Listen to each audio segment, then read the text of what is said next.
Tampa Bay, and myself included, love our pets. And with so many families owning dogs, there is a risk of dog bite accidents. So what do you do as an owner if your dog is involved? Attorney Catherine Stone from Barbas Law joins us with answers.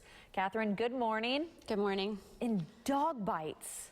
Well, yes, and I actually have had a number of different scenarios of people that I've represented who've been bitten or attacked by dogs.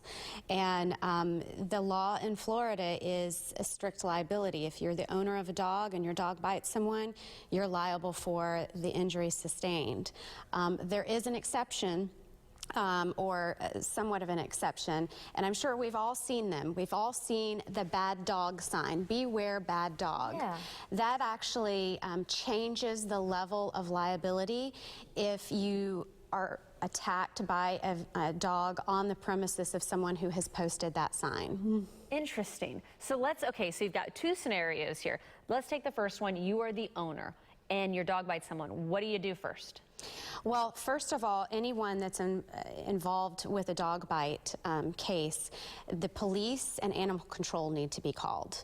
A report needs to be created by both agencies and specifically animal control, because they are going to want to know, does that dog current on its rabies vaccination? Because whoever's been bitten, if they can't determine that the dog has had rabies vaccination, then the person that's injured may have to undergo rabies treatment. So whose responsibility is to let them know? Is it the person who owns the dog or the person who got bit? Or both, maybe? I would say it would be both, but especially if you've been bitten by a dog, you need to immediately have the proper authorities called, because you want to make sure that that dog is obtained and tested to determine whether or not he has rabies or not. Any other unique situations that could be if maybe you're not the dog owner, but you could be held responsible if someone is bitten? Yes. I actually had a case a couple of years ago. It was kind of a sad case. It was a family who were out for an evening dinner to walk their little dog. It was a sugar dog. The dad had diabetes, and apparently the dog was trained. It was a trained dog to detect when his blood sugar levels were. So the two sons and the dad were out walking the dog.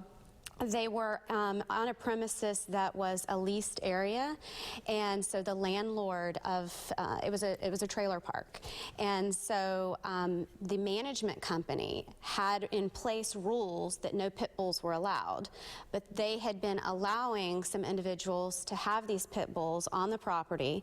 A number of people came forward saying, we told management that this pit bull was here. That pit bull ended up attacking and killing the sugar dog.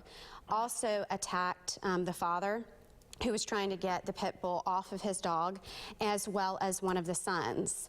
And because the individuals went away with the dog very quickly, and we weren't able to be found, even though there were tons of witnesses to it, because they couldn't verify whether or not the dogs had had rabies vaccinations. The one son had to undergo rabies treatment. And so we were able to get the family compensation not only for their medical bills, which were extremely high due to the injuries as a result, but also compensation to the dad for his dog that he lost, because those dogs, it's a trained dog, a specialty dog, so they were very expensive. So we were able to go after the premises owner or the landlord, because they had knowledge that a dog was on their premises that should not have been. Wasn't supposed to be.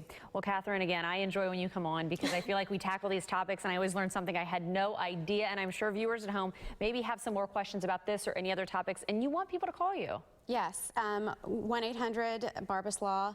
Give us a call. We're open to, someone will be answering the phone 24 hours a day. Well, again, if you have any questions, you can also go to their website, barbaslaw.com/knowyourrights. As always, thank you so much. Okay, thank you.